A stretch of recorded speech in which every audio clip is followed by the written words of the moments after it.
Hey, this is Russ. I got to thinking, how does a person make the decision as to which type of e-bike he should buy? It's a good question, right? I mean, if you're thinking about getting an e-bike because, actually, if you think about it right now, we're in the winter months right now. And why are we talking about e-bikes in the winter? We can't even ride the bike. Okay, some places you can. But if you're here where I am in the Chicago area, this morning we woke up at negative 8 degrees. We're not riding anytime soon, believe me.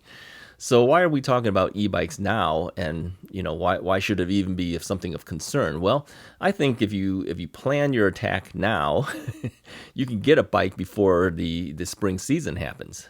Okay, because a lot of these bikes right now are kind of in demand, and a lot of the bike manufacturers don't have bikes available to give you. So you have to place an order and then you've got to wait. So really, I think this might be the best time to order that bike. So by the time you actually get it, you're ready for the spring season. Okay.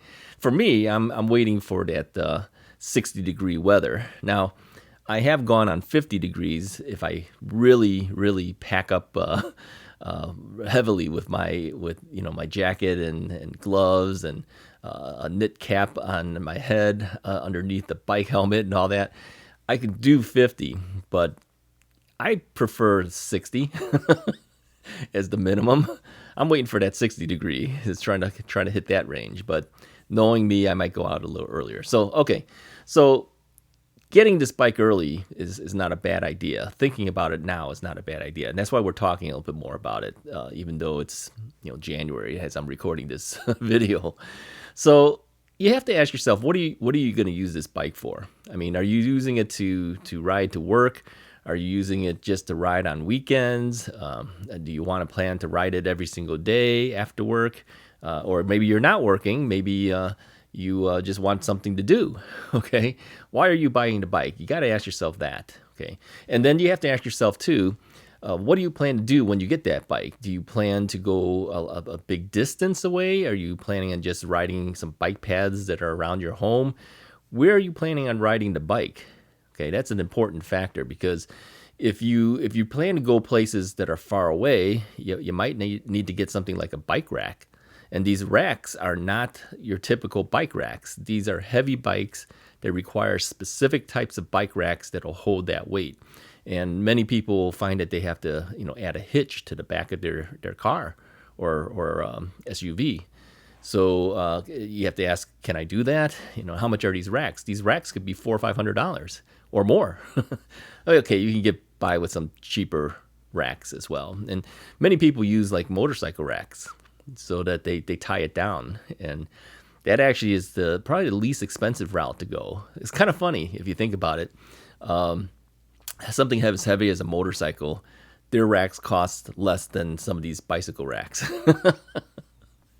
I think if I ever got a rack, if I had a car to be able to handle it, and that's another long story because I'm not buying any rack anytime soon. I might get one of these motorcycle type racks and just tie down the bike. So it's cheaper that way.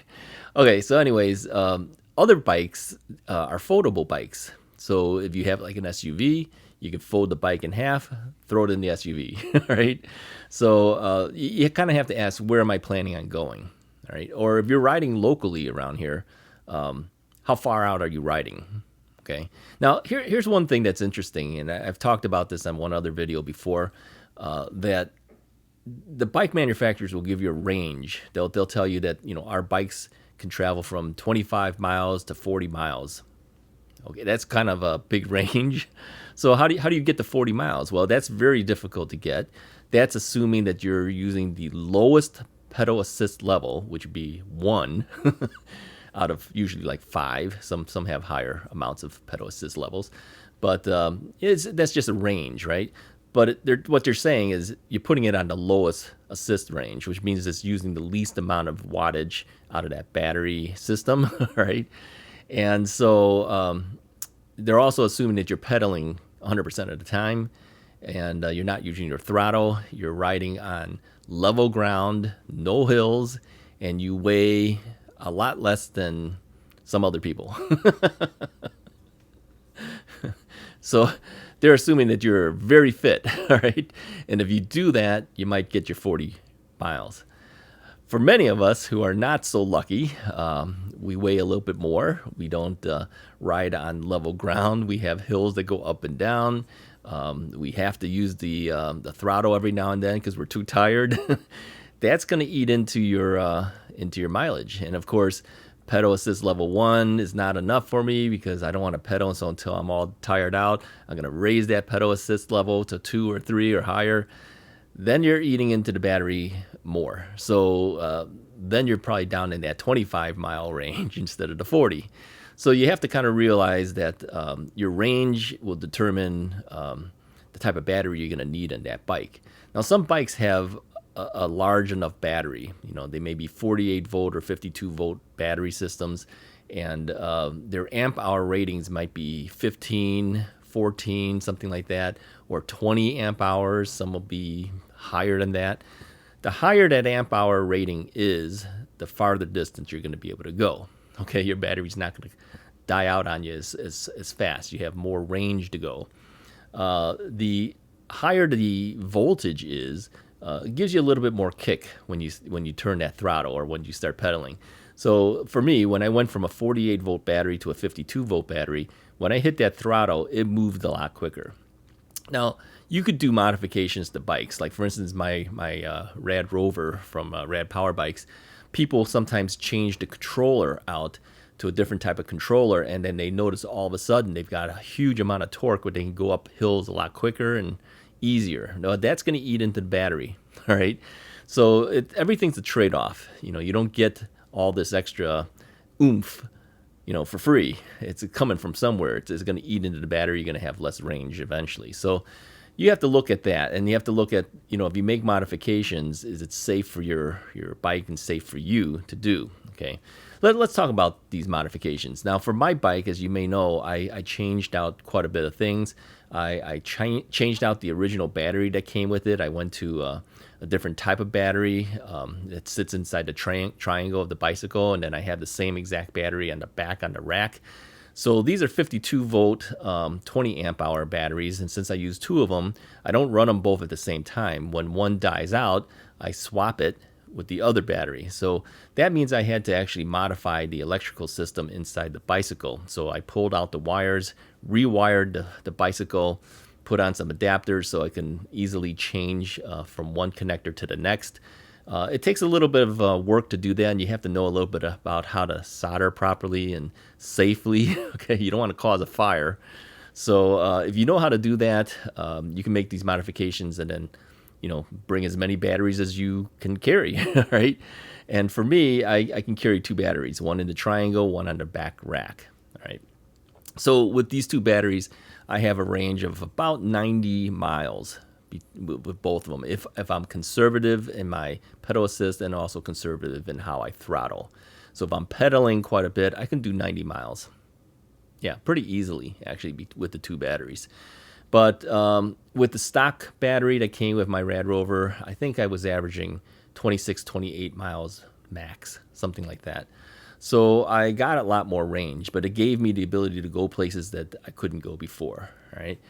Now, I didn't do the road bike type bicycles. I didn't go and buy what we might consider a commuter bike. I bought a fat tire bike, and this fat tire bike fits me better. I'm a big guy, and I kind of figured, you know, these big bikes may look intimidating to with some people, but for somebody as big as me, the fat tire bikes fit. It's actually looks like it's been made for my size. Okay. The purpose of that bike is not specifically for riding just on the streets like I do or on the paved paths. You can go on gravel and things like that, but I don't do that. I have a replaced knee, so I'm a little bit more conservative of where I go. But you could do it if you wanted to. Okay. Now people say, well, why didn't you buy the commuter type style bikes? You know, the everyday type bike. I wanted the fat tire bike. I wanted something that looked better with me and fit me better. And quite frankly, I like the feel of the bike when I'm riding it. I go over bumps and it doesn't bother me. I mean, it's just like easy with these big fat tires. So overall, I like this style of bike, but it's not as nimble. It's easier to maneuver, some of the thinner tire bikes. So these are just some things that you need to kind of think about as to how you plan to pick your bicycle. Are you a performance person where you're looking for the best performance out of the bike? You want the fastest bike, you want the highest torque out of that bike, you want, what is it you want? Or maybe you're a person that says, I'm not into that. I just want to go riding and enjoy going on some bike paths, and the speed is not a big deal for me. So maybe something that's not quite as aggressive would be a better choice. I mean, they have bikes now that go way past the legal limit. you can they legally have to set bikes a certain class. Red Rover is typically considered a class 2 bicycle, which means its top speed with assist is 20 miles per hour, and then you also have a throttle, so you either pedal it or you throttle it. Class 1 bicycles do not have a throttle; it's just a pedal assist, and I believe those are also geared for 20 miles per hour. And then you have top speeds of like 28 miles per hour on class 3 bicycles. But again, some of these classes are not allowed on certain bike paths. So class 2 bikes typically are the bikes that most people typically would prefer because they get a throttle, they can pedal assist it as well, and it is limited to 20 miles an hour. Now, you might know that some bikes, including mine, can be modified to go faster than that. There's hidden things in the menu. So my bike technically can do 25 miles an hour if I wanted it to, or I could leave it at the standard thing that came with the bike. It'll be 20 miles an hour. Okay. So I'm not telling you that you should modify your bike to do the 25, but some people do it. All right. Anyways, these are just some things for you to think about.